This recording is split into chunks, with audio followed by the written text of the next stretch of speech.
बिस्मिल्लाहिर्रहमानिर्रहीम। अस्सलाम वालेकुम। प्रोस्टेट ग्लैंड मर्दाना गदूद है जो कि मसाने के नीचे पाया जाता है और यूरेटर यानी पेशाब की नाली उसके अंदर से गुजरती है।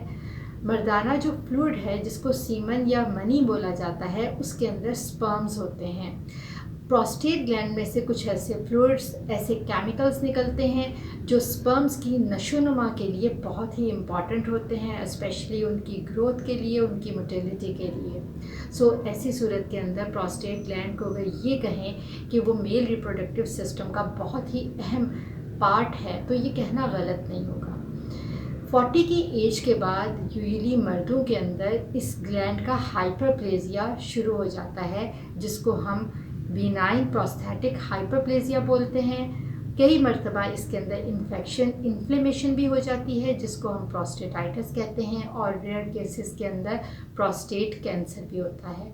आज की मेरी वीडियो बनाने का मकसद है कि मैं कुछ आपको ऐसी डाइट्स के बारे में इंफॉर्मेशन दूँ, ऐसे वाइटामिन्स के बारे में बताऊँ जो उन डाइट्स के अंदर मौजूद हों, जिनको खाने से प्रोस्टेट ग्लैंड की नशोनुमा बहुत बेहतर हो जाए और प्रोस्टेट कैंसर का रिस्क भी कम हो जाए। इसके अलावा मैं आपको ये भी बताऊंगी कि कौन सा फल बहुत ही इम्पॉर्टेंट है प्रोस्टेट कैंसर के रिस्क को रोकने के लिए, कौन से खाने खाने चाहिए और कौन से खानों को अवॉइड करना चाहिए। ये तमाम बातें हम आज की इस वीडियो में डिस्कस करेंगे। मैं डॉक्टर मरियम माही मुनीर रहमत क्लिनिक विद सिबलिंग के प्लेटफॉर्म से हमेशा आपके लिए हेल्थ रिलेटेड वीडियोस लाती रहती हूँ। अगर आपने अभी तक इस चैनल को सब्सक्राइब नहीं किया तो काइंडली सब्सक्राइब करके बेल नोटिफिकेशन भी प्रेस कर दें, ताकि हम बेहतर से बेहतरीन वीडियोस, इंफॉर्मेटिव, मेडिकल से भरपूर नॉलेज रिलेटेड जो आपकी लाइफस्टाइल को बूस्ट अप करे, हम लाते रहें और आपकी हेल्थ इम्प्रूव होती रहे। बढ़ते हैं आज की इस वीडियो में, जिसमें मैं आपसे जिक्र करूंगी कि कौन सी वाइटामिन्स बहुत इम्पॉर्टेंट हैं जो रोल प्ले करती हैं प्रोस्टेट ग्लैंड की हेल्थ के लिए। पहली वाइटामिन से अगर मैं जिक्र करूं तो vitamin A, vitamin B, specially B12, क्योंकि विद पैसेज ऑफ टाइम जितनी एज गुजरती है, मेल्स की एज ज़्यादा होती जाती है, विटामिन B12 की एब्जॉर्प्शन कम होती जाती है।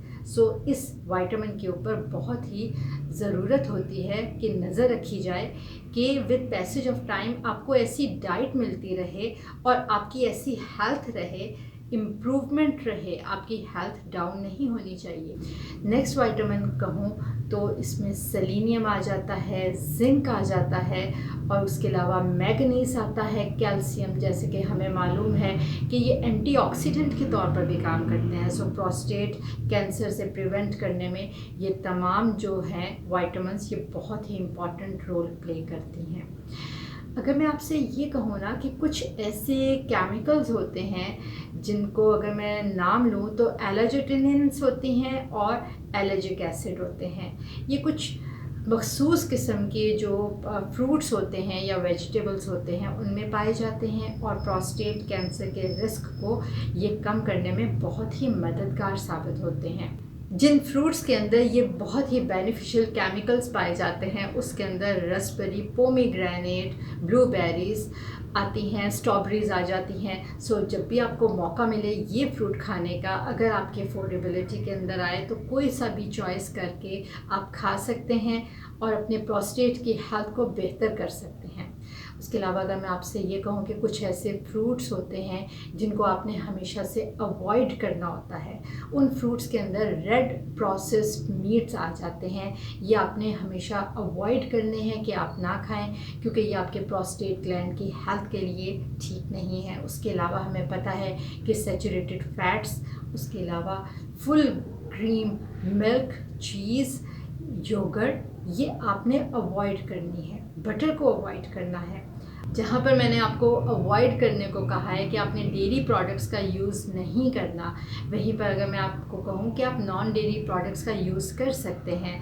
अब ऑप्शंस के तौर पर मैं आपको कह सकती हूँ कि आप कोकोनट मिल्क ले सकते हैं, सोया मिल्क लें, कैशू मिल्क ले सकते हैं, और ये तमाम जो है ये आप यूज़ कर सकते हैं और आपकी इससे प्रोस्टेट की हेल्थ भी बेहतर होगी, और जो साइड इफ़ेक्ट थे डेयरी प्रोडक्ट्स को यूज़ करने के वो भी बहुत हद तक आप अवॉइड कर पाएंगे। जहां मैंने आपको प्रोस्टेट कैंसर के रिस्क को रोकने के लिए कैशू मिल्क का जिक्र किया है, वहीं पे अगर मैं आपसे कहूं कि नट्स को भी आप कंज्यूम कर सकते हैं, जिसमें कैशू नट, आलमंड और पिस्ताशियो आता है, क्योंकि इसमें ऐसे केमिकल्स पाए जाते हैं जो प्रोस्टेट कैंसर के रिस्क को रोकते हैं और उसकी हेल्थ को बेहतर करते हैं। लेकिन ऐसा ना हो कि आप बहुत ढेर सारी क्वांटिटी के अंदर खाना शुरू कर दें, क्योंकि किसी भी अच्छी चीज़ की जब भी ज़्यादती होगी तो डेफिनेटली उसका नुकसान होगा। आप एक लिमिटेड क्वांटिटी के अंदर खा सकते हैं और नट्स के हेल्थ बेनिफिट से फ़ायदा उठा सकते हैं। उम्मीद करती हूँ कि आज की वीडियो में मैंने आपको जितनी भी इंफॉर्मेशन दी है प्रोस्टेट ग्लैंड के हवाले से और उसके कैंसर के रिस्क को रोकने के लिए कौन सी डाइट आपको लेनी चाहिए और कौन सी डाइट से अवॉइड करना चाहिए, आपको अच्छी लगी होगी। आप अपने कमेंट्स में हमें ज़रूर बताइएगा कि और कौन से टॉपिक के ऊपर आप वीडियो चाहते हैं। इंशाल्लाह मिलते हैं अगली वीडियो में नए टॉपिक के साथ। अल्लाह ने के बाद।